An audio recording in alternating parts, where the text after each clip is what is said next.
what is very likely to be the hottest July ever. As people across, the applause is not for that, I promise you. As people across the country and the world suffer from deadly and devastating heat, fires, floods, and storms. On the bright side, we are also here today as we approach the 1-year anniversary of the Inflation Reduction Act enactment into law, the single biggest investment our nation has ever made in climate, clean energy, and environmental justice by far. This new law is already supercharging our clean energy economy and creating good-paying, family-sustaining jobs that don't require 4-year degrees. According to Climate Power's latest hot-off-the-presses report, it has already spurred $278 billion in new investments and more than 170,000 new jobs across 44 states. I should also note, more than half of this new clean energy job growth is in districts and communities that are currently represented by Republicans.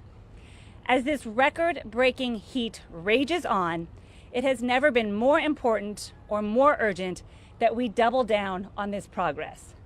For our climate, for our jobs, for our wallets, for environmental and racial justice, for national security, and so much more.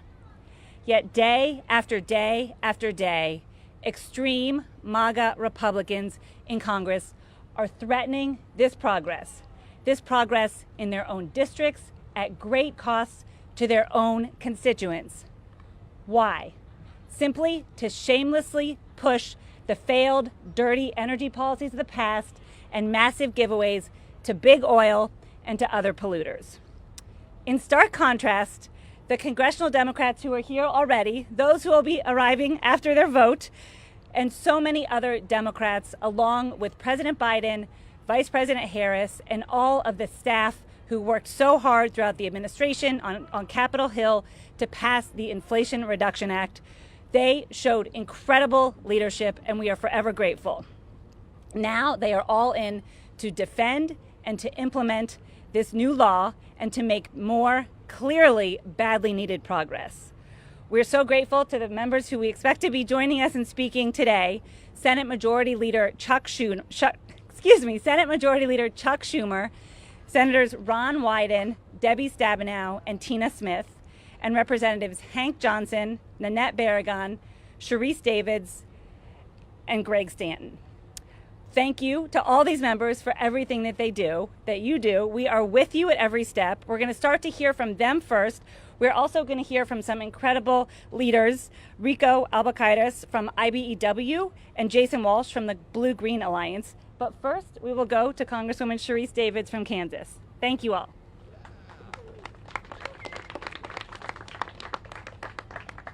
Congressman Stanton and I were trying to decide if we were going to go based on last name or who has the hottest district right now. I'm sure he's going to talk about that.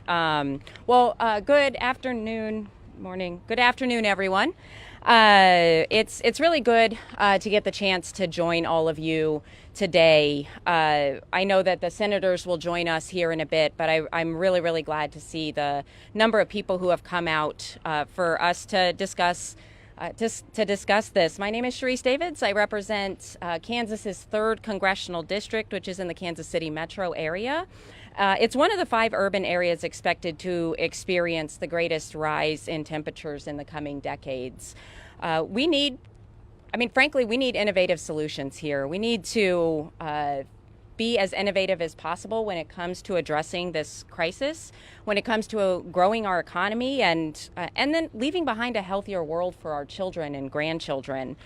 It's one of the biggest reasons that I was so proud to vote for the Inflation Reduction Act. This is the most significant piece of federal legislation in our country's history aimed at tackling the climate crisis while lowering costs for hardworking families, and especially the families in Kansas that I'm representing, but of course across the entire country. And since we got this bill across the finish line about a year ago, we've seen companies reinvest in our local economies. We've seen companies reinvesting to build clean energy manufacturing facilities, including in places like DeSoto, Kansas, where Panasonic is making a $4 billion investment to build an electric vehicle battery plant. And that's going to create over 20,000 new good-paying jobs. And in total, I know that we're expecting to see over $10 billion by 2030 to boost clean energy manufacturing in Kansas, decreasing our dependence on other countries, including China, and ensuring that our local workforce and Kansas families can earn a good paycheck. Last Congress, we also passed the bipartisan infrastructure bill. This was a major win. We also passed a bill to increase domestic manufacturing, and then the Inflation Reduction Act. So any one of those bills on its own would be monumental. It would be significant. It would be a huge amount of progress. But getting all three of those signed into law, mostly in a bipartisan way, is absolutely a huge win for the American people. You know, folks at home are still dealing with high costs. We know that people are dealing with rising costs across the board. But the savings, the jobs, and so many other benefits that are going to be provided by these monumental laws, especially provisions aimed at lowering healthcare costs and addressing utility costs in the IRA. These things are going to help make life easier. They're going to help people put food on the table and take care of their families. And I know that as we are looking at the Inflation Reduction Act, and we're celebrating the 170,000 electrical, mechanical, and construction jobs that we've seen announced, I'm also really excited about what we have coming. You know, I'm excited about the announcements to come from all of the work that's been going on. And thank you to everybody who's here today, who has spent their time advocating for these policies, who are working throughout the country to deliver clean, secure, and healthy futures for our children and our grandchildren. Congratulations to everyone who's involved in all of these successes. I'm looking forward to continuing to work with all of you, and I will turn the microphone back over. Thank you so much. Thank you so much, Congresswoman Davids. And now we're excited to hear from the fabulous chair of the Senate Agriculture Committee, who I know is all in to defend the $20 billion in climate-smart ag solutions from the Inflation Reduction Act. Thank you so much, Chair Stabenow. Oh, thank you so much. Well, good afternoon, and I want to thank the Climate Power Coalition, first of all, for bringing us together. And I think it's really clear, let's just be clear, the debate is over. The climate crisis is real. We see it everywhere we look. We see it today. We see it everywhere we look in this country, and certainly in Michigan. You know, somebody who represents 95% of the country's fresh water, we like to say we're the ocean without the salt. Well, the reality is that the Great Lakes are now warming faster than the oceans.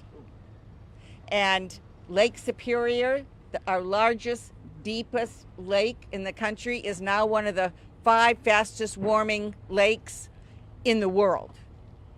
So this is beyond serious, beyond serious. And last year we saw 18 separate billion-dollar disasters that cost the lives of over 474 Americans and over $175 billion in damages. So we don't want this to be the new normal, although we are seeing more and more of this happening all the time, and that's why we did what we did a year ago. That's what the Inflation Reduction Act is all about, and that's what our investment in future actions is all about.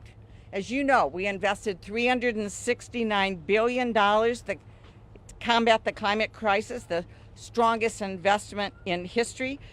Speaking from Michigan again, we're seeing the results, home to the largest number of new clean energy projects in the country. I'm proud of it. Come to Michigan. That's my first thing. Come to Michigan. Since the IRA was enacted, Michigan has attracted $21 billion in clean energy investments, moved forward with 24 new projects, and created almost 16,000 jobs. And that's just in what we did in the last year.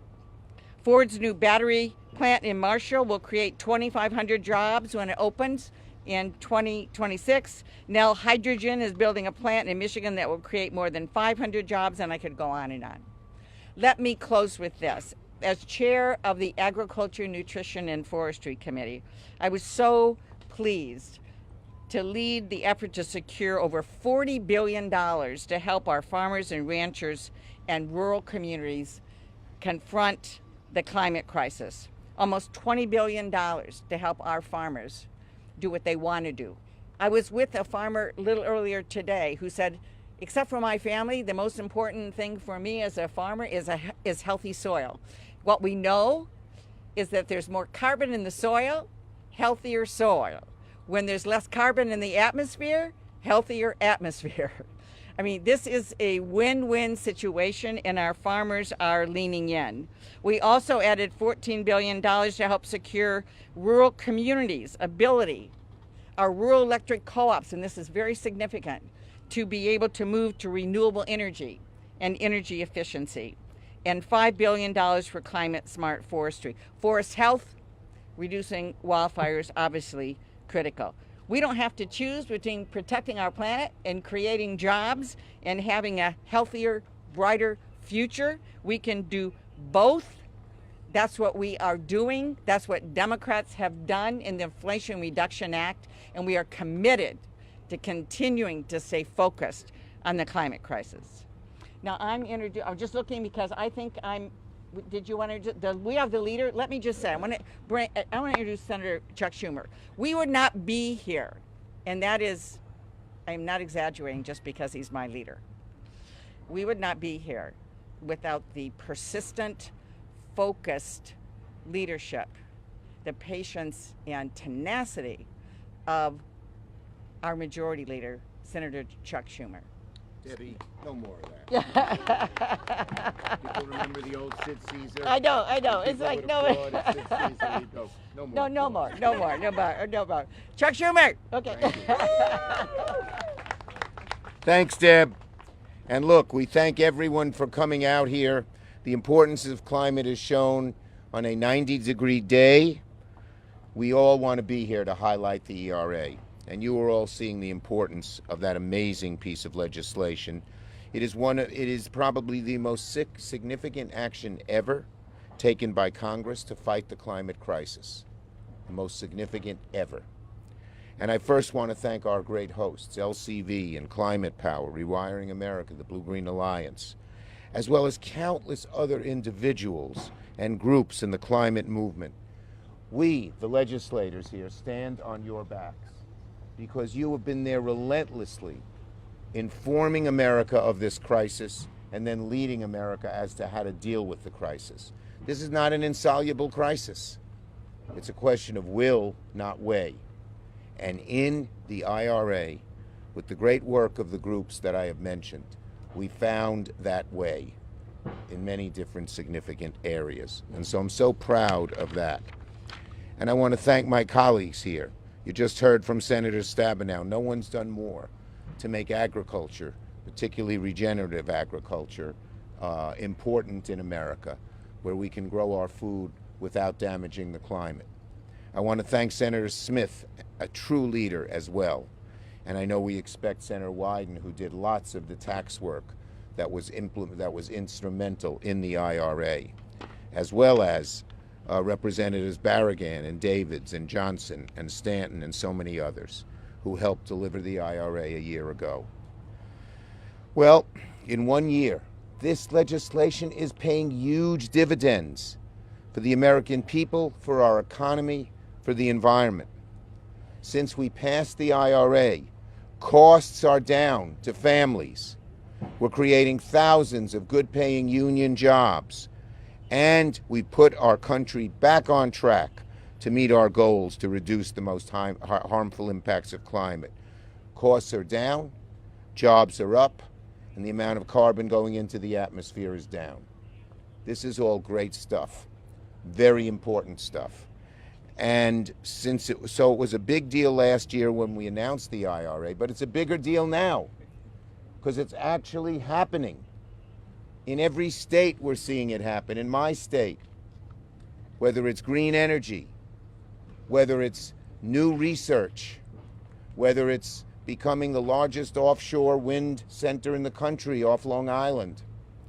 All of this is happening, and in every state this can be named over and over again. The massive investments in wind and solar and EV batteries, in storage, it's all happening. And you know, I'm so proud because we're seeing the American economy transform in a way that it hasn't transformed since the development of electricity. And it's all coming for the good of our planet, for the good of the atmosphere, for the good of climate. And when a father knows his son or daughter, a mother knows her son or daughter is getting a job in a green energy job, they know they have a future. This is not one of these dying industries. This is one of these growing industries. So it's great in every way. In New York, in Rochester, a $370 million loan to Li-Cycle became the first of its kind lithium-ion battery resource, creating over close to 300 good-paying jobs and 1,000 construction jobs. In Schenectady, General Electric just announced they're investing $50 million to establish a new onshore wind turbine manufacturing facility. More good-paying jobs. And in Binghamton, we're going to become one of these centers of lithium-ion battery research and manufacturing because there's a Nobel laureate named Whittingham, a very nice guy. Came to Binghamton University early, won the Nobel Prize, was lured by all these fancy universities, but he stayed at BU. And he is centering over $100 million in grants to help Binghamton become one of those centers. So a place that used to have shoemaking and Endicott Johnson and even IBM now sees a bright future. That's one of the great things here. So, by the way, because of the work of the people here, we are making this in America. We just had a big plant located in the Hudson Valley. They closed the plant in China. They closed the plant in Japan and opened it up in the Hudson Valley because we told them you got to make it in America. So that's another significant, important part of what we are doing. So, no question. IRA is a game changer, a turning point. It's going to, instead of a frown on America about our future, it's going to put a smile on America about our future. And we are all so proud that we were able to get this done. And let me just say, despite the fact that we have a House that doesn't seem, not these folks, but on the other side of the aisle, a House not too friendly. If we get a seat or two more in the Senate, which I think we'll get, take back the House, keep the presidency, you're going to, even though we pass the IRA, you ain't going to see nothing yet. We're going to do even bigger and better then. Thank you, everybody. And now, it is my honor, if I follow this list, to call on one of the truly great leaders in the Senate, not only on climate, but on so many other things. She is so respected, she is so hardworking, and she does it all with such a nice smile and twinkle on her face. Tina Smith. See what I mean? Thank you. Bye, everybody. Good afternoon, everyone. I want to thank all of you for being here. I want to thank my friends and colleagues behind me, and I want to particularly thank the clean energy workers and the activists and the organizers that did the hard work of pulling the Inflation Reduction Act over the finish line nearly a year ago. So 1 year ago, we passed the most consequential climate legislation in our history. And this law has helped to create hundreds of thousands of jobs, lower energy costs, and lower carbon emissions. In 1 year alone, projects spurred by investments from the Inflation Reduction Act have created more than 170,000 new clean energy jobs. And I just look at what's happening in my home state of Minnesota, where we are leading the way and building an economy that cuts emissions and create jobs while lowering energy costs for Minnesotans. This week, Minnesota solar panel manufacturer Helene announced plans to expand their domestic solar panel production and to build a second factory in Minnesota. And longtime Minnesota manufacturer Cummins is creating over 100 new jobs by building electrolyzers, which can turn homegrown Minnesota clean energy into green hydrogen. And Xcel Energy, our large investor-owned utility, is replacing its coal-fired power plant in Becker, Minnesota, with solar, enough to power 100,000 homes in my state. These advances in the clean energy economy aren't just creating jobs, they are lowering energy costs. In Minnesota, families can save over $200 a year on their utility bills because of investments from this law. Now, President Biden and Congress promised to meet the moment of the climate crisis while rebuilding domestic supply chains and making America the leader in the clean energy transition. And I am so proud of the work that we did together. I know that this past year has demonstrated what we can deliver, that we can deliver on this promise, and we are just getting going. So thank you all for being here. And now I want to welcome to the microphone Representative Stanton from Arizona. Thank you so much. I defer to the senator from Oregon, Senator White. What a gracious soul. I'm going to make this a filibuster-free zone. My colleagues are going to get to speak. I hope that everybody puts what we said in the old days, a freeze frame, behind all these young people right here. Because what this is really all about is the young people and the grassroots beat big oil on the floors of the United States Congress. And it didn't happen by osmosis, folks. These folks and other young people from every corner of the country came together. And make no mistake who they beat. In the 4 or 5 blocks around the Capitol, there were all kinds of lobbyists, particularly as we moved towards those summer months when we passed this bill. They were texting and they were tweeting and they were trying to scare everybody that Western civilization was going to end if we got serious about climate change and particularly reducing carbon. And they were in their offices, those air-conditioned offices, and they won this fight. And I will tell you, we started this right after cap and trade went down in 2010. I was a junior member of the Finance Committee. We had had 40 years of climate gridlock, 4-0. Cap and trade, no. Carbon taxes, no. Regulatory policies, no. No after no after no. And all of these folks wouldn't accept no. They insisted that we get to yes. And so we started right after Waxman-Markey went done. It was right in front of me to say we can get this done through the tax code. It's clean, it's straightforward. And we went to West Virginia, we went all over the country. We said, we're going to have one standard. The more you reduce carbon emissions, the bigger your tax savings. And so today, we have a chance to report on what has actually happened.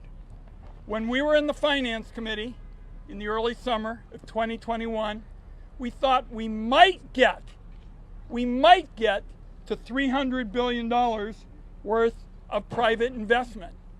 All of the measures that my friends have been talking about are far in excess of what we said could be a really positive piece of legislation. 170,000 jobs, 270 new clean energy products.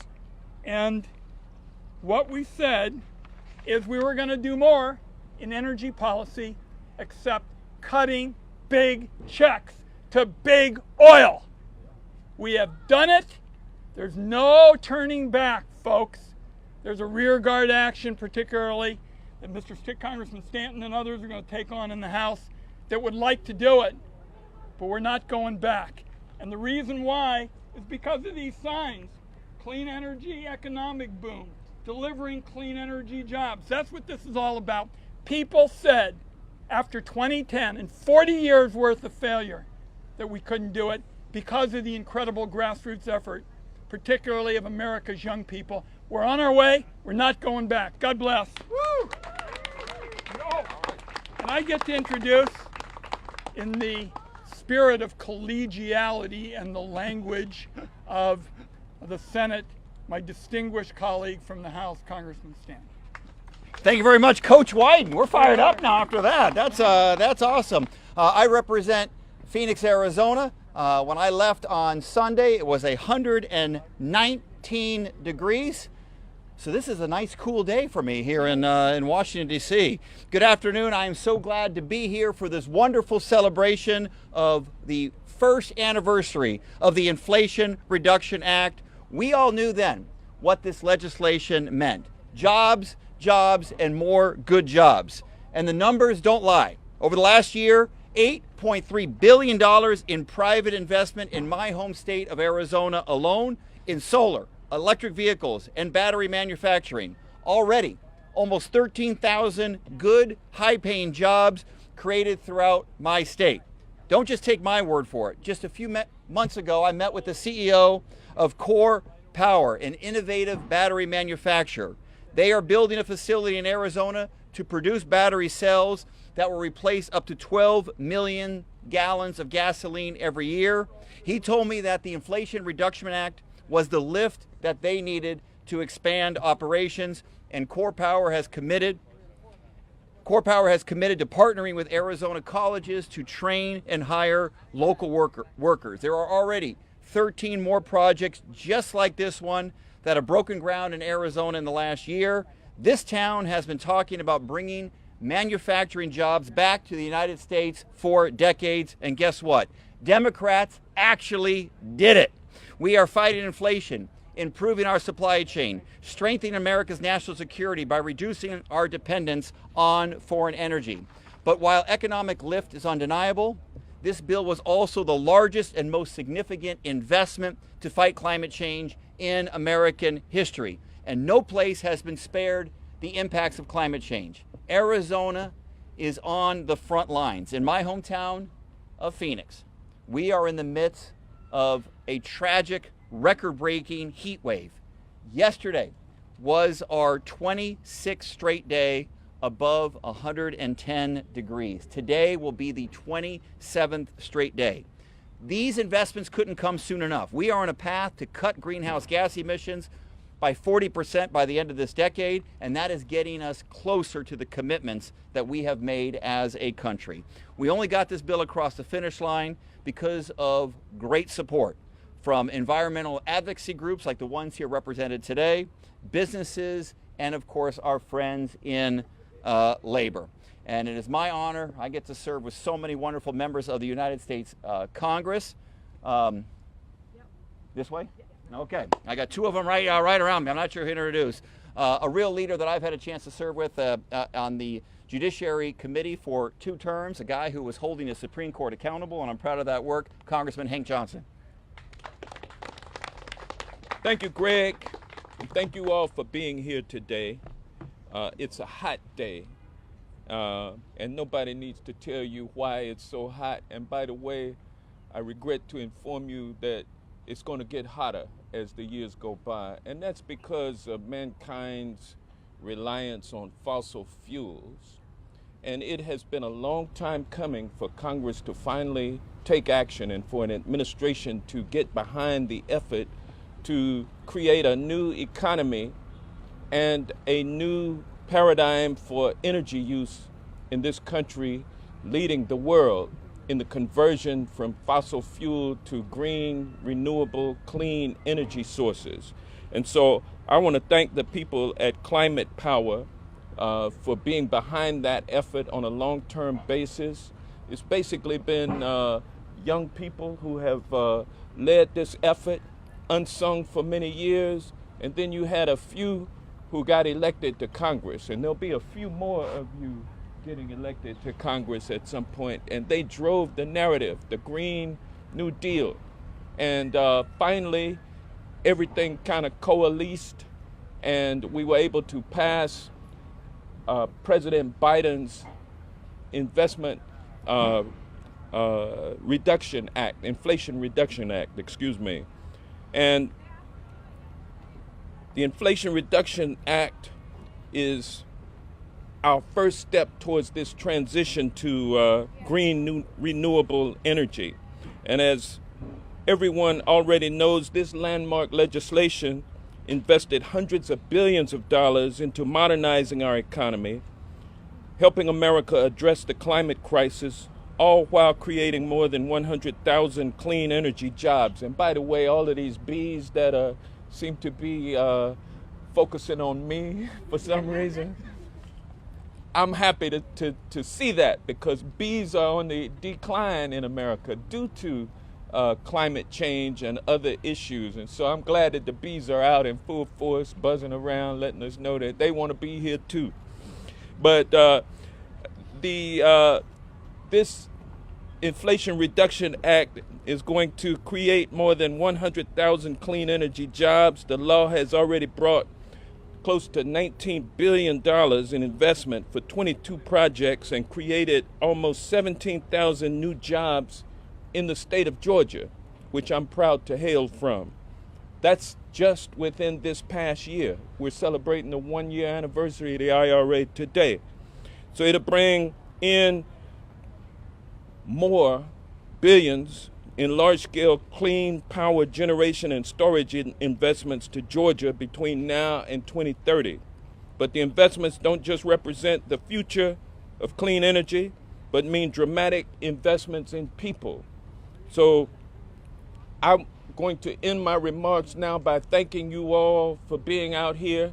Thank the press, the media, all of the staffers out here who help us get our work done, all of the interest groups, particularly the young people who are standing behind us in this hot sun. It's almost over, y'all.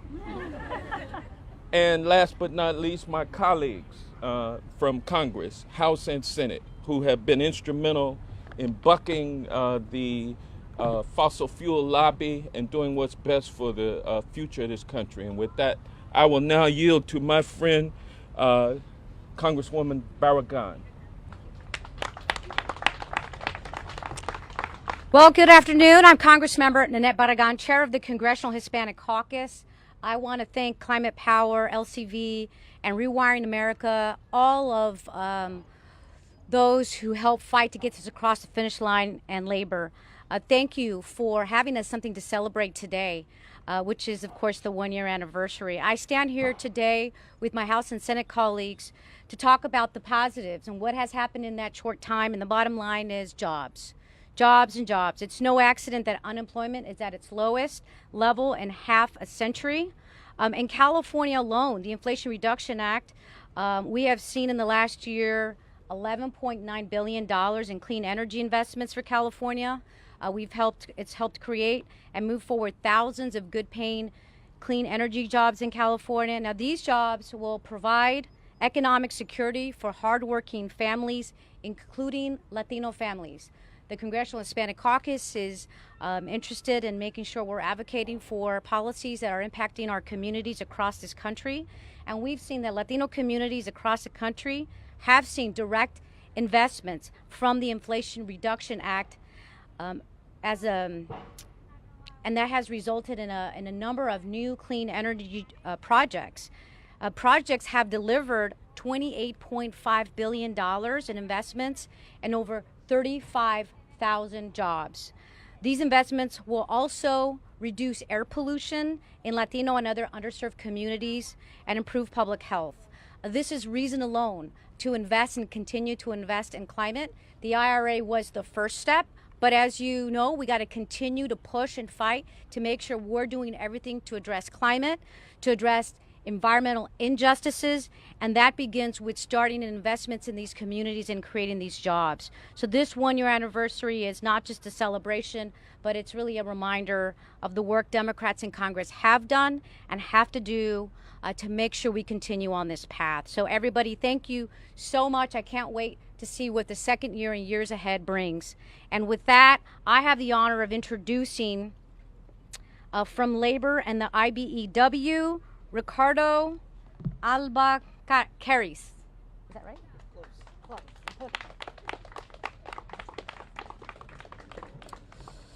I'd like to thank everyone for inviting me to be a part of this event, and thank you to everyone who worked so hard to get us where we are today. My name is Rico Albacaris. I'm an inside wireman and the political director from IBEW Local 24, and I'm an 11-year member of the International Brotherhood of Electrical Workers. I'm proud to be here today representing more than 2,200 IBEW Local 24 members from Frederick to Baltimore, all the way to Ocean City.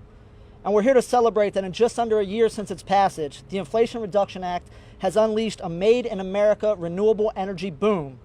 More than 170,000 good-paying, family-sustaining new energy jobs have been announced in communities from coast to coast. In Baltimore, Local 24 is on the leading edge of the growth potential of offshore wind power, which is key to the Biden-Harris administration's plans to decarbonize the electric grid. Thanks to a $2 million training grant from the administration, we're already incorporating offshore wind turbine construction into our training programs. In Baltimore and across the country, renewable energy jobs are uplifting American workers. In partnership with the Biden-Harris administration, Local 24 is working to provide opportunities for underrepresented communities to find good jobs and careers in industry like offshore wind. We're increasing our outreach to Baltimore City residents and connecting folks to pre-apprenticeships that give them exposure to the trades.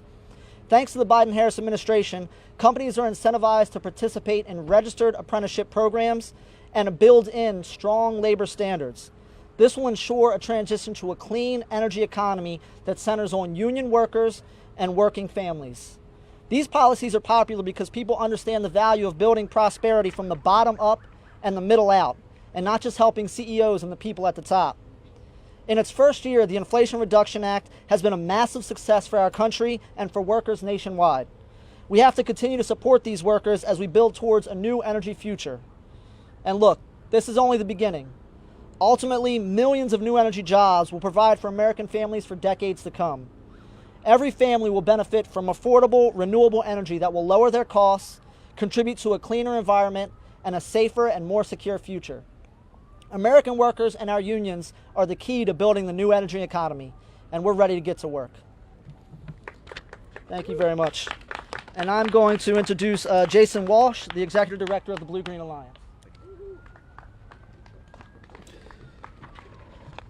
In addition to being a middle-aged bald man who should not be standing in the sun without a hat, I am the Executive Director of the Blue-Green Alliance. We are a national partnership of labor unions and environmental organizations.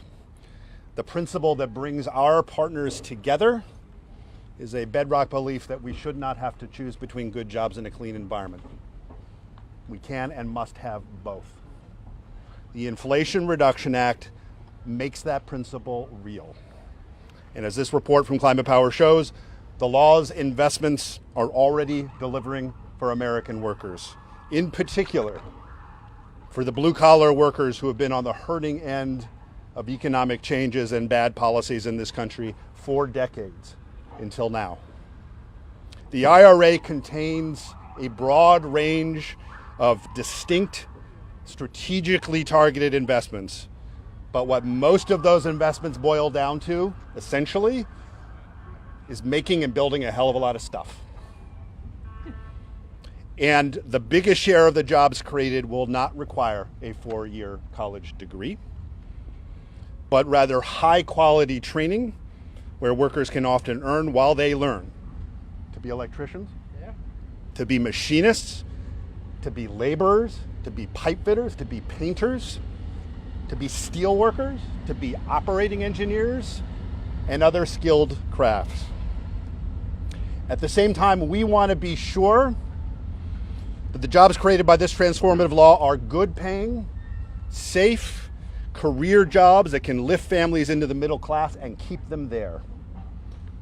And to do that, we need workers in them to be union or have an unimpeded path to unionization if they so choose.